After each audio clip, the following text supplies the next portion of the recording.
Hey guys, ഇന്ന് നമ്മൾ Canadian സീസ്പെയിൻ റൂളാണ് നമ്മൾ നോക്കാൻ പോകുന്നത്. നമ്മളൊരു RTI കേസ് അല്ലെങ്കിൽ എന്തെങ്കിലും ഒരു ട്രോമ കേസ് നമ്മളടുത്തേക്ക് വരികയാണ്. നമ്മൾ ആ പേഷ്യൻറ്റിന് സീക്കോള അപ്ലൈ ചെയ്യണോ അല്ലെങ്കിൽ ഓൾറെഡി ഉള്ള സീക്കോള റിമൂവ് ചെയ്യണോ, സീസ്പെയിൻ്റെ ഇമേജിങ് ആവശ്യമുണ്ടോ എന്നുള്ള കാര്യമൊക്കെ തീരുമാനിക്കാൻ വേണ്ടിയിട്ട് നമ്മളെ ഹെൽപ്പ് ചെയ്യുന്ന മോർ സ്പെസിഫിക് ആയിട്ടുള്ള ഒരു സാധനമാണ് കനേഡിയൻ സീസ്പെയിൻ റൂൾ എന്ന് പറയുന്നത്. ഒരു നമ്പർ ഓഫ് സ്റ്റെപ്സ് ഉണ്ട്. ഇതിലൂടെ കടന്നു പോയിട്ട് 3 സ്റ്റെപ്പുള്ള അൽഗോരിതാണ്. ഇതിലൂടെ കടന്നു പോയി കഴിയുമ്പോൾ നമുക്ക് മനസ്സിലാക്കും ഈ ഒരു കാര്യം ആവശ്യമുണ്ടോ ഇല്ലയോ എന്നുള്ള കാര്യം. ഇതുപോലെ തന്നെ ഒരു നെക്സസ് ക്രൈറ്റീരിയ ഉണ്ട്. അത് നമുക്ക് എമർജൻസി സിറ്റുവേഷനിൽ യൂസ് ചെയ്യാൻ പറ്റുന്ന ഒരു ക്രൈറ്റീരിയ ആണ്. അത് നമുക്ക് അടുത്ത വീഡിയോയിൽ സംസാരിക്കാം. കനേഡിയൻ സീസ്പെയിൻ റൂളാണ് സംസാരിക്കാൻ പോകുന്നത്. ഇത് കോൺഷ്യസ് ആയിട്ടുള്ള GCs ഒക്കെ ഫുള്ളായിട്ടുള്ള പേഷ്യൻസിലാണ് യൂസ് ചെയ്യുന്നത്. ഇത് കുറച്ചുകൂടി സ്പെസിഫിക് ആയിട്ടുള്ള ഒരു ടൂളാണ്.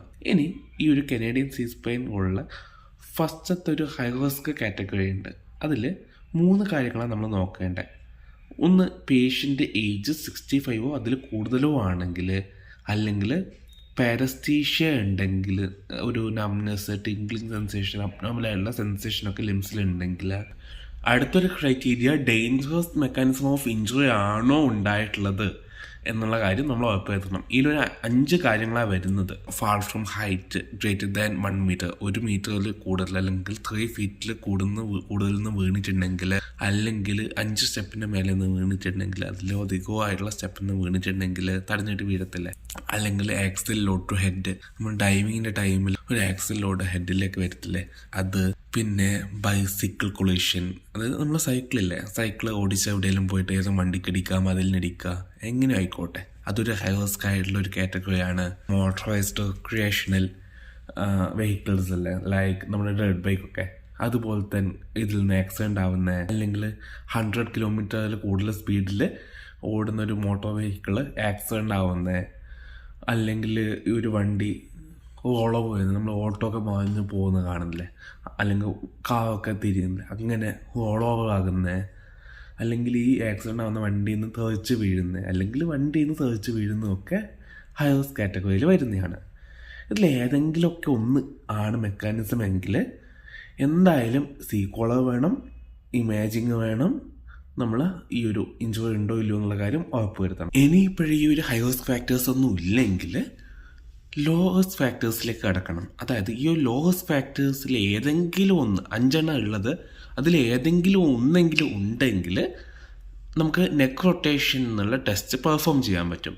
അതെന്തൊക്കെയാണെന്ന് നോക്കാം കേട്ടോ. ഈ ഒരു 5 ലോവസ്റ്റ് ഫാക്ടേഴ്സ്. ഒന്ന്, സിമ്പിൾ ആൻഡ് കൊളിഷൻ. അതായത് നമ്മൾ ഈ ട്രാഫിക്കിലൊക്കെ മെല്ലെ പോകുന്ന വണ്ടി പെട്ടെന്ന് ബ്രേക്ക് പിടിക്കുമ്പോൾ ബാക്കിൽ നിന്ന് മെല്ലനെ വരുന്ന വണ്ടി പോയിട്ട് ബാക്കിൽ ചെറുതായിട്ട് ഇടിച്ച് ലൈറ്റൊക്കെ പൊട്ടുക, അല്ലെങ്കിൽ അത് സ്ക്രാച്ച് വീഴുക, അങ്ങനെ ബഹളമൊക്കെ കേൾക്കുന്നില്ലേ. അതുപോലെ കുഞ്ഞു സിമ്പിളായിട്ടുള്ള മെക്കാനിസം ഓഫ് ഇൻജോയ്സ്. അല്ലാതെ ബാക്കിൽ നിന്ന് സ്പീഡിൽ നിന്ന് ഇടിക്കുന്നതോ, അല്ലെങ്കിൽ നമ്മളെ ഈ ഇടിക്കുമ്പോൾ തെറിച്ച് വീഴുന്നതോ, അല്ലെങ്കിൽ വണ്ടി തലകുത്തി മാറുന്നതോ, അങ്ങനത്തെ കാര്യങ്ങളല്ല. സിമ്പിളായിട്ടുള്ള നമ്മൾ ഡേ ലൈഫിൽ കാണുന്ന കുഞ്ഞു പെട്ടെന്ന് ബ്രേക്ക് ഇടും, ബാക്കിൽ നിന്ന് വരുന്ന വണ്ടി പെട്ടെന്ന് വന്നിട്ട് ചെറുതായിട്ട് ഇടിക്കുന്ന അങ്ങനത്തെ കാര്യങ്ങളാണ് കേട്ടോ. പേഷ്യൻ്റ് ഇമർജൻസി ഡിപ്പാർട്ട്മെൻറ്റ് വരുന്നത് ഇരുന്നുകൊണ്ടാണ്, അല്ലെങ്കിൽ ഇരിക്കുകയാണ് പേഷ്യൻ്റ്, അങ്ങനെയല്ല പേഷ്യൻ്റ്. അല്ലെങ്കിൽ നമ്മൾ ഈ ഒരു ഇൻസിഡൻറ്റ് നടന്നിട്ട് പേഷ്യൻ്റ് എണീച്ച് നടക്കുന്നുണ്ട്, ഏതെങ്കിലും ഒരു ടൈമിൽ പേഷ്യൻ്റ് എണീച്ച് നടന്നിട്ടുണ്ട് എങ്കിൽ അതൊരു ലോസ് ആയിട്ടാണ് കൂട്ടുന്നത്. നെക്കിൽ പെയിൻ ഉണ്ട്, പക്ഷേ ഈ ഒരു ഇൻസിഡൻറ്റ് നടന്ന് ഒരു മണിക്കൂറിന് ശേഷമാണ്, കുറേ ടൈമിന് ശേഷമാണ് നെക്ക് പെയിൻ സ്റ്റാർട്ട് ചെയ്യുന്നത് എങ്കിൽ, ഇനി പേഷ്യൻ്റ് സീസ്പെയിൻ മിഡ് ലൈനിൽ നമ്മൾ അസസ് ചെയ്യുന്ന സമയത്ത് പെയിൻ ഇല്ല, ടെൻഡർനെസ് ഒന്നും ഇല്ല എങ്കിൽ അതൊരു ലോസ് കാറ്റഗറിയിൽ വരുന്നതാണ്. അപ്പോൾ ഈ ഒരു 5 ലോസിൽ ഏതെങ്കിലും ഒന്ന് പ്രസൻ്റ് ആണെങ്കിൽ നമുക്ക് നെക്ക് റൊട്ടേഷൻ ചെയ്ത് നോക്കാൻ പറ്റും. അതായത് പേഷ്യൻറ്റിനോട് നമ്മൾ 2 സൈഡിലും കൈ സപ്പോർട്ട് ചെയ്തിട്ട്, തല സപ്പോർട്ട് ചെയ്തിട്ട് ഒരു 45 ഡിഗ്രിയിൽ റൈറ്റിലേക്കും ലെഫ്റ്റിലേക്കും തല തിരിക്കാൻ പറയാം. ഈ സമയത്ത് പേഷ്യൻറ്റിന് പെയിൻ ഉണ്ടോ എന്ന് നോക്കുക. ഇങ്ങനെ തിരിക്കാൻ പറ്റുന്നുണ്ടെങ്കിൽ അതൊരു കേസിൽ നമുക്ക് ഒരു സീസ്പെയിൻ സ്റ്റെബിലൈസേഷൻ, അതായത് ഈ സീക്കോളറിൻ്റെയോ അല്ലെങ്കിൽ ഒരു സീസ്പെയിൻ ഇമേജിങ്ങിനൊന്നും ആവശ്യമില്ല.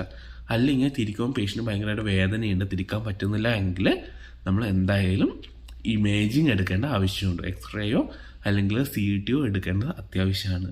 സോ ഇതാണ് കനേഡിയൻ സീസ്പെയിൻ റൂള്. നമുക്ക് നെക്സസ് ക്രൈറ്റീരിയ അടുത്ത വീഡിയോയിൽ സംസാരിക്കാം കേട്ടോ. എന്തെങ്കിലും ഡൗട്ട് ഉണ്ടെങ്കിൽ കമൻറ്റ് ചെയ്യുക. ബൈ.